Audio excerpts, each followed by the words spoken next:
UAEയിലെ ഫുജ്റ petroleum industries സോണിന് നേരെ Iran നടത്തിയ ആക്രമണത്തെ ഇന്ത്യ ശക്തമായി അപലപിച്ചു.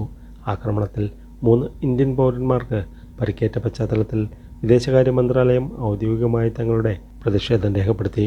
US-ഇറാൻ സംഘർഷം പശ്ചിമേഷ്യയിൽ ആഗോളതലത്തിൽ തന്നെ ആശങ്കയുണ്ടാക്കുന്ന സാഹചര്യമാണ് ഇന്ത്യയുടെ ഈ ഇടപെടൽ. സിവിലിയൻ ഇൻഫ്രാസ്ട്രക്ചറുകൾക്കും സാധാരണക്കാർക്കും നേരെയുള്ള ആക്രമണങ്ങൾ ഒരു തരത്തിലും നീതീകരിക്കാനാവില്ലെന്ന് വിദേശകാര്യ മന്ത്രാലയ വക്താവ് രൺധീർ ജയ്സ്വാൾ എക്സിൽ കുറിച്ചു. ഇത്തരം ശത്രുതാപരമായ പ്രവണതകൾ അവസാനിപ്പിക്കണമെന്നും അദ്ദേഹം ആവശ്യപ്പെട്ടു.